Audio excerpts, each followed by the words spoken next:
ce qui est dit là n'avait qu'un objectif,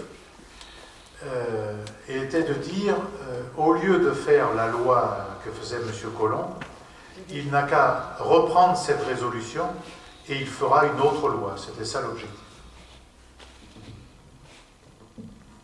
Mais ce n'est pas la position du Parti communiste. Le Parti communiste vient de... moi, c'est un livre personnel que j'ai fait, évidemment. Je suis communiste et fier de l'être. Mais il y a un texte du Parti communiste, un document du Parti communiste qui s'appelle un pacte d'hospitalité. Je ne suis pas sûr du titre. C'est ça le pacte d'hospitalité. Ça, c'est la délibération du Parti communiste. C'est ça qu'il faut utiliser. Bien que mon livre soit très bien. Oui, je voudrais revenir sur la question palestinienne. J'ai noté avec plaisir que tu parlais du gel de l'accord d'association entre l'Union européenne et Israël. Alors, comme je suis membre de l'association France-Palestine Solidarité, on fait campagne depuis des années pour cette opération, pour que l'Union européenne gèle cet accord d'association, qui est un accord qui favorise des relations commerciales. Et ça a une importance certaine, puisque l'Union européenne est le premier partenaire commercial d'Israël. Mais ça serait surtout important sur le plan politique symbolique. Ce serait vraiment une sanction, parce que, bon, il y a cette histoire de l'accord d'association, mais il pourrait y avoir d'autres sanctions. Et Israël est particulièrement sensible, enfin les autorités israéliennes sont particulièrement sensibles aux actes symboliques et à l'image d'Israël. Tout ce qui écorne l'image d'Israël les touche très sérieusement. Maintenant sur l'aide. Depuis des années, nos amis palestiniens, je dis nos amis, les amis palestiniens de la FPS, nous expliquent qu'ils ont d'abord besoin d'un soutien politique avant d'un soutien matériel. Exemple à Gaza, où la misère est au-delà de ce qu'on peut imaginer ici. Ils peuvent avoir de l'argent, ils n'ont pas la possibilité d'acheter une palette de parpaings et 2 sacs de ciment pour remettre en état les maisons qui ont été détruites lors de la dernière intervention militaire d'Israël dans la bande de Gaza. C'était à l'été 2015, je crois. Ah, on peut avoir de l'argent à la banque. On ne peut pas l'utiliser parce qu'on n'a pas le droit d'acheter. On nous a demandé, aux militants de France-Palestine, à plusieurs reprises, mais de très nombreuses reprises, comment envoyer des vêtements pour enfants ou comment envoyer du matériel scolaire pour les enfants palestiniens. Eh bien, nous, on ne sait pas faire. Envoyer de l'argent, on peut. Les banques, ça marche très bien de banque à banque. On n'a jamais eu de problème pour envoyer de l'argent, mais pour envoyer des biens matériels. Et je vous dis, pour remettre en état les habitations à Gaza, il faut des matériaux de construction. Il n'y en a pas. Vous pouvez avoir de l'argent à Gaza, vous ne trouverez pas de quoi remettre en état votre habitation. Donc, le gel de l'accord d'association, j'ai souvent entendu dire par des élus notamment que jamais l'Union européenne ne pourrait prendre de sanctions contre Israël parce que l'Allemagne et l'Angleterre s'y opposeraient systématiquement. Alors qu'en est-il de cette histoire sur l'Allemagne et l'Angleterre? L'Allemagne on peut comprendre, malheureusement, mais bon. Et qu'en est-il de la possibilité de relancer cette question du gel de l'accord d'association entre l'Union européenne et Israël?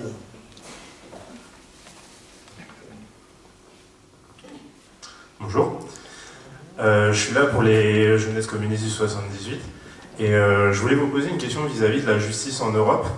Nous, on sait qu'en Europe, on peut être accusé d'un crime dans un pays et être jugé dans ce pays alors qu'on est, par exemple, de nationalité française et être jugé donc dans un autre pays, par la justice de l'autre pays. Donc, moi, je voudrais savoir si c'est une question qui a été pensée au Parlement, d'être normalement jugé dans le pays dont on est de la nationalité, parce que je connais une personne, par exemple, qui a été accusée en Allemagne, et qui a été donc emprisonnée en Allemagne, qui doit être jugée en Allemagne, alors qu'elle ne parle pas allemand, qu'on lui a donné un avocat commis d'office qui est allemand, qui parle un français très vague, et devrait, je pense, y avoir une extradition automatique dans ce cas de figure pour être jugé en France quand on a commis un crime sur le sol européen. Donc je voudrais savoir si c'est une question qui avait été évoquée au Parlement et si vous aviez une position là-dessus ou s'il y avait des possibilités. Merci.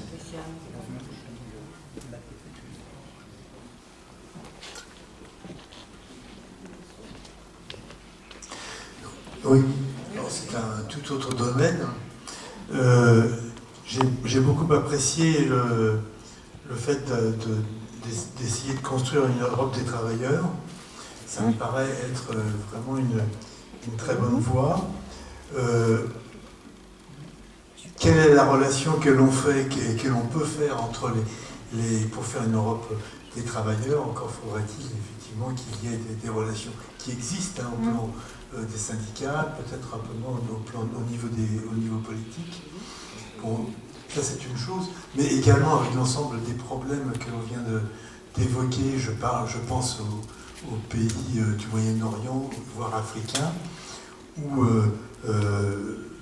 la question des travailleurs et de la rémunération des travailleurs est au moins, sinon beaucoup plus problématique encore. Autrement dit, cette question de la rémunération du travail n'est-elle pas un phénomène mondial, un phénomène européen et un phénomène français? Et de quelle manière on pourrait le coordonner dans toutes ces dimensions? Oui, autrement dit, est-ce que ça n'est pas le problème du projet politique des communistes à tous ces niveaux français, européens, puisqu'on parle de l'Europe, qui me paraît devoir être beaucoup plus visible qu'il ne l'est, et surtout prioritairement à l'ensemble des négociations qu'on peut avoir avec des partis amis, ou moins amis d'ailleurs, et autrement dit, il me semble que nos positions sont beaucoup trop invisibles, ou si peu visibles, qu'il est très difficile, me semble-t-il, d'entrer en négociation et que ces négociations soient portées par l'ensemble des militants dans notre pays.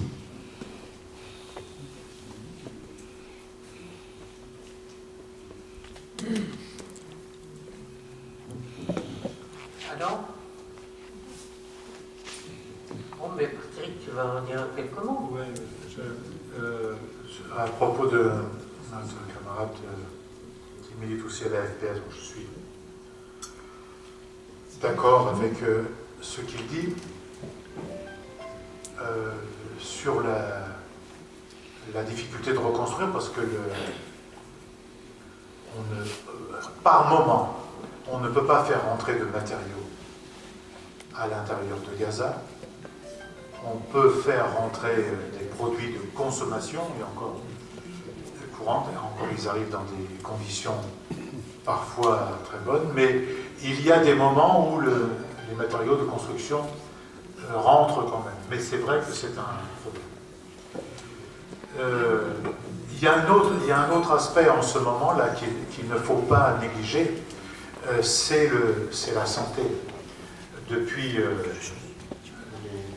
les violences, les blessés, vous savez, il y a 13 000 blessés. Il y a 117 morts, il y a 13 000 blessés. Sur les 13 000 blessés, on en a repéré à peu près 2500 où les soldats israéliens ont visé le genou, les genoux, de telle sorte que la personne, elle devienne... Et là, en ce moment, là, les hôpitaux sont saturés, on ne peut pas faire sortir. Il y a des moments, il m'est arrivé une fois à Gaza d'avoir vu sortir une personne, une femme, je crois qu'on avait emmené dans un hôpital israélien, mais là, on ne peut pas sortir. Et les hôpitaux sont dans un état, il y a même des gens, des soins très minimaux, on les ramène chez eux parce qu'il n'y a plus du tout de place. Et donc la question de la santé, de la réparation des blessés, il faut la poser avec force, il faut ouvrir les portes pour emmener des gens de ce côté-ci à Ramallah et dans les hôpitaux en Cisjordanie, à Naplouse, et en Israël, et pas les laisser dans cette situation. Sur l'argent, si vous avez cette expérience-là sur l'argent, tant mieux pour vous, mais je vous mets en garde contre quelque chose. Il y a, parce que moi j'ai des fonctions dans la solidarité franco-palestinienne, puisque je suis président des villes jumelées avec des camps de réfugiés palestiniens, et il y a plusieurs semaines de cela, nous avions un déplacement et des frais sur place. La banque dans laquelle il y a le compte de notre association, une association comme AFPS loi 1901, on nous refusait d'une part de prendre du liquide et pour payer des gens là, parce que nous payons parfois des taxis, des transporteurs, des hébergeurs en liquide, forcément. Et puis même, on a eu du mal à faire la transaction parce que, soi-disant, c'est passible de soutien au terrorisme, maintenant. Sur l'investissement, investissement des investissements, il y a des campagnes qu'on a menées et qui ont porté leurs fruits. Par exemple, on a sorti Orange de la Palestine, de la coopération avec Israël. On a un débat avec Veolia sur la seule coopération avec Israël. Donc, il y a des combats aujourd'hui qui se mènent auprès d'entreprises françaises qui investissent là-bas pour leur dire, vous n'investissez pas. Parce qu'il y a toujours beaucoup de banques et d'entreprises américaines et européennes qui participent, certains à la construction du mur, d'autres à la construction même des colonies, d'autres qui financent l'implantation des colonies. Les grandes banques françaises, BNP et quelques autres. Donc la bataille auprès d'elles pour le désinvestissement est nécessaire, et c'est vrai que les autorités israéliennes n'aiment pas trop ça. La situation de l'Angleterre et de l'Allemagne. L'Angleterre était le pays qui colonisait la Palestine. D'ailleurs, ça s'appelle West Bank, la Palestine. Donc il y a des rapports particuliers, mais ce n'est pas tout à fait la même problématique avec l'Allemagne. L'Allemagne, c'est la question historique que vous connaissez. Et vous savez, même dans le mouvement progressiste allemand, même dans on parlait du groupe au Parlement européen, mes camarades allemands ne disent pas tout à fait comme moi, ne vont pas aussi loin que moi. Il y en a même qui me disent, ça m'a été refusé la semaine dernière ou la semaine d'avant, qui me disent, mais viens avec nous en Israël seul, et on va parler avec les Allemands. Ils n'ont pas voulu. Enfin, pas les Allemands, mais les Israéliens n'ont pas voulu que je sois dans cette délégation-là. Donc on n'a pas la même approche. Donc il faut tenir compte de cette histoire qui est lourde pour tout le monde, pour les uns et les autres, même pour les communistes allemands, ou les anciens communistes allemands. Ceci dit, j'ai remarqué que dans le deuxième vendredi de Gaza, je ne sais pas si vous avez remarqué ça, la position de l'Allemagne, de la diplomatie allemande, elle était beaucoup plus forte que d'habitude et beaucoup plus forte que même celle de notre propre diplomatie. Et donc il y a peut-être quelque chose à discuter, à faire changer. Mais tenons toujours compte que les intérêts militaires et les intérêts économiques sont puissants. Et puis il y a toujours ce vieux truc où on contient les Arabes et on contient ces gens qui ont une autre religion que ceux qui sont aux affaires. Donc il y a tout ce poids-là. Et donc sans doute ça passe par pour une part, par la société allemande, évidemment, par les forces progressistes et la société allemande. Sur la question de la justice, oui, on est jugé dans le pays où on a commis le délit. Sur le droit à être défendu, oui, le droit à être défendu existe. On peut saisir ces autorités nationales, toujours. On peut disposer de la défense qu'on veut aujourd'hui. Il faut vérifier les cas, mais en général, c'est ça. J'en viens à la question de la rémunération du travail. D'ailleurs, là aussi, un point que nous avons marqué. Moi, par exemple, personnellement, c'est moi qui ai fait le rapport, aussi con que ça puisse paraître, c'est moi qui ai fait le rapport que le Conseil européen et le Parlement européen ont adopté pour que l'Union européenne adhère à l'OIT. L'Union européenne comme entité n'était même pas adhérente à l'OIT. C'est moi qui l'ai fait adopter, il y a quelques mois de ça. Donc, je ne suis pas venu vous dire qu'on est dans un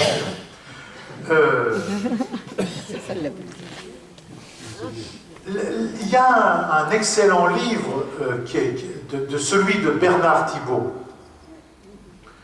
qui dit « La Troisième Guerre mondiale sera sociale », qui aborde les questions que tu abordes là, et qui évidemment dit ça. Quand on a des ateliers textiles très loin d'ici, dans le sud-est asiatique, dans différents pays de sud-est, Cambodge, Vietnam, Indonésie, Philippines, etc., et où les travailleurs sont payés dans des conditions déplorables pour faire des habits que nous mettons par la suite, qui sont des habits de marque que nous avons dans nos rues. Moi, je ne suis pas un spécialiste de l'habillement ni du textile, mais bon, je vois que c'est des marques, je ne sais pas ce que ça vaut, mais en tout cas, ça existe. Il y a des combats à mener, on en a mené un au moment de l'incendie qu'il y a eu il y a 2 ans, en décembre, où ces ouvrières ont vu flamber leur usine. Mais, donc ce combat, oui, c'est un combat international. Mais, comment dire ça? Si l'Union européenne, c'est sa loi, c'est une économie ouverte où la concurrence, parce qu'à l'intérieur de l'Union européenne, on est régi selon les critères de la concurrence libre et non faussée, à l'intérieur de l'Union. Mais pour l'extérieur, si on est régi par le principe d'une économie ouverte, où la concurrence est libre et non faussée, ça ouvre la voie à cela. Donc le combat pour transformer, pour sortir, je pense, des traités européens actuels, pour les changer, est un combat crucial pour les travailleurs de l'Union européenne, mais un combat aussi de solidarité internationaliste, parce qu'on ouvrirait les vannes au fait qu'il n'y ait plus d'ouvrières qui nous font des vêtements payés au lance-pierre pour des vêtements prétendument que nous, on paierait moins cher. Donc, mais ça, là-dessus, on est d'accord. Mais par contre, tu as soulevé une autre question qui va faire débat, et je vois bien que tu te retiens. Mais moi, malheureusement, je ne vais pas me retenir.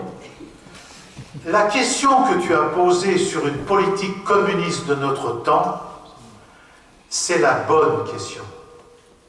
Parce que je pense que un de nos problèmes, c'est que il y a 10, 20 ans de ça, on a dit un certain nombre de choses à propos de la mondialisation.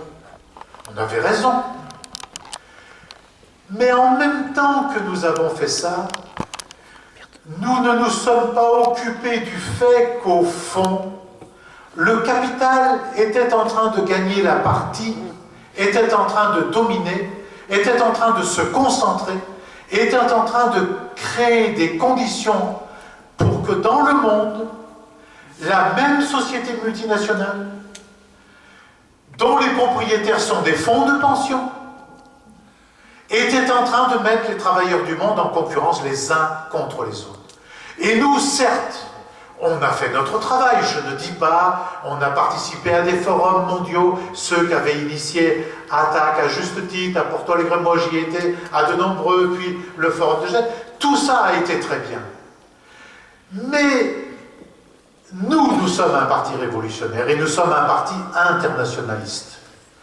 Et nous aurions dû, depuis longtemps, créer les conditions pour fédérer les ouvriers et les travailleurs entre eux, pour combattre ce capital multinational et ne pas seulement se contenter de déclarations ou de résolutions qui sont très intéressantes et très bonnes, mais je pense que le point que tu as soulevé avec beaucoup de modération, moi je dis que c'est une des questions qui nous est posée aujourd'hui.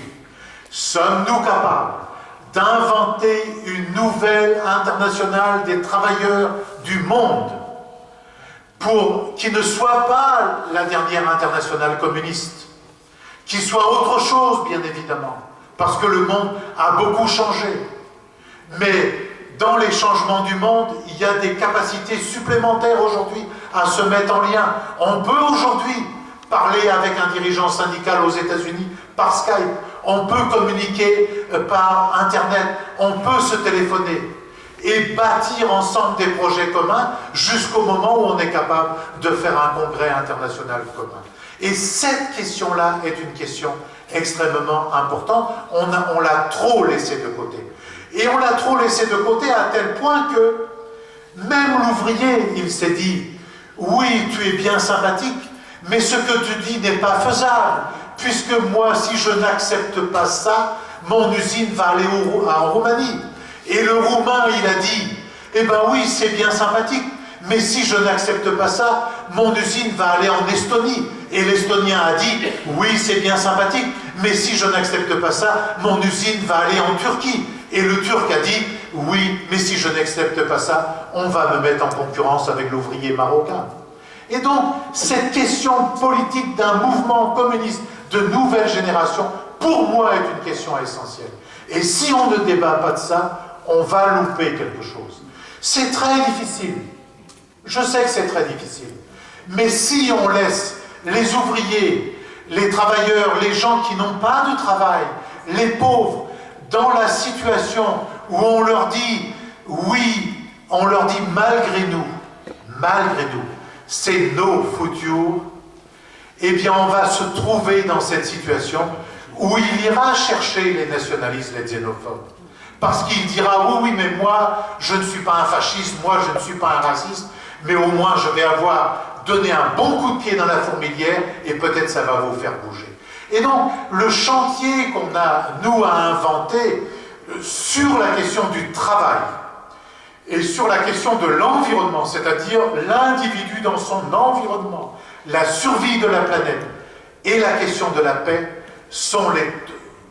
et la démocratie, sont les 4 piliers aujourd'hui, constitutifs aujourd'hui pour bâtir une politique communiste de nouvelle génération. Ça, c'est très important. Alors, je te remercie de l'avoir dit sur la pointe des pieds, mais moi, je dis qu'il faut y aller à pieds joints dans ce débat-là, qui est difficile, qui va nous perturber, qui va nous poser beaucoup de problèmes. Je sais bien tous les problèmes que ceci nous pose, mais il faut avoir le courage d'aller là-dedans. Le livre de Bernard Thibault, de ce point de vue, est très intéressant, et puis il amorce un peu de ça. La réalité n'est pas une fatalité. Hein? La réalité n'est pas une fatalité. Non, pas du tout. Ouais. Vous savez, les travailleurs du monde, les démocrates du monde, les défenseurs des libertés, les humanistes, ils ont quand même aboli l'esclavage. D'autres ont aboli l'apartheid, des choses qui au début n'étaient pas possibles. D'autres ont aboli la royauté pour passer à autre chose. Alors, Macron et Trump à côté, c'est pas grand-chose quand même.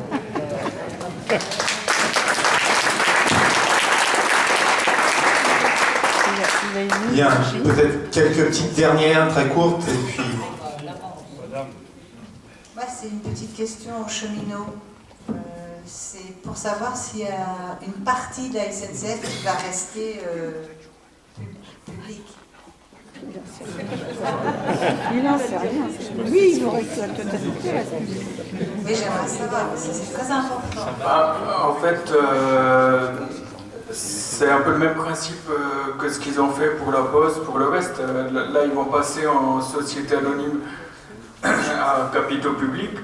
Bon, alors, l'incessibilité des titres, ça ne veut pas dire grand-chose, parce que même si les titres sont incessibles, ils peuvent tout à fait, en augmentant le capital, l'ouvrir au privé. Donc, après, tout va être déjà d'une part dans notre volonté à nous de nous battre jusqu'au bout. Ils n'ont pas encore gagné. Donc, après, ça va être aussi dans leur volonté d'avancer. Et ce qu'ils ont commencé avec le fret, ils n'ont pas tout à fait privatisé la SNCF, mais ils ont privatisé les trains. Donc ça peut aussi finir comme ça. Donc là, à l'heure actuelle, c'est l'inconnu. Quand ils disent qu'il n'y a pas de volonté de privatiser, c'est un mensonge. Mais après, on ne sait pas encore jusqu'où ça ira. Il restera très certainement une part de public dans tout ce qui est train non rentable, pour ceux qu'on n'aura pas encore supprimés. La conduite... Ah oui? Il y a deux discours actuellement. Il y a le discours que...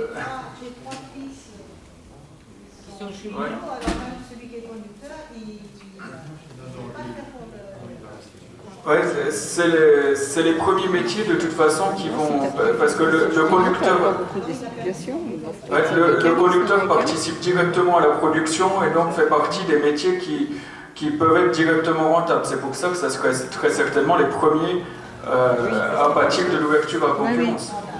Les mecs qui sont sur les non, rails sont pas forcément perdu le boulot, mais au moins perdu... si on ne gagne pas ce combat-là, on va perdre sur les conditions de travail, on va perdre sur la sécurité, on va perdre sur la rémunération. Voilà. Après, des trains, il y en aura toujours. S'il ne veut pas le prix. Parce qu'il y a un double discours. Il y a ce que le gouvernement dit à la population d'une part, quand ils disent par exemple que le statut est garanti pour les cheminots actuels. Et il y a d'autre part la communication d'entreprise où eux, ils sont, enfin, on n'est pas d'accord, mais au moins ils jouent carte sur table. Eux, ils nous disent exactement le contraire de ce que dit le gouvernement, c'est-à-dire que le jour où une entreprise privée remporte un marché, enfin privée d'ailleurs, ou enfin une entreprise concurrente, qui peut être aussi une filiale de la SNCF en premier lieu, remporte un marché, les cheminots transférés auront leur statut garanti pour un maximum de 15 mois. Après, ce sera accord d'entreprise. Sur une carrière, c'est pas lourd. Voilà, j'espère avoir répondu pour la plupart. Bonsoir, merci d'être venu. Alors, j'étais invitée, je suis de Génération, et j'ai beaucoup aimé l'orientation que vous avez donnée pour le Parti communiste sur la démocratie, l'environnement et la paix. Et j'aimerais revenir sur ce sujet parce que je suis en train de porter une société coopérative dans les Yvelines de distribution de l'eau potable et d'assainissement qui pourrait associer donc, les habitants avec les élus des communes et les employés au niveau de la direction de la prise de décision. Alors, justement, j'étais allée à la fête de l'humanité et j'ai été très surprise qu'il y ait un grand stand d'un grand fournisseur d'énergie, parce que c'est le même fournisseur que nous avons ici. Et donc voilà, je trouve ça un peu étrange, la représentation de Suez à la fête de l'humanité. Donc je profite de votre présence pour vous poser la question des liens. Et notamment aussi pour la pose de panneaux photovoltaïques, les communes communistes ont tendance à freiner sur cette installation, notamment à Saint-Denis. Alors justement, je voudrais savoir, est-ce qu'il y a un problème justement de collusion entre partis communistes et Suez, fournisseur d'énergie? C'est la question que je me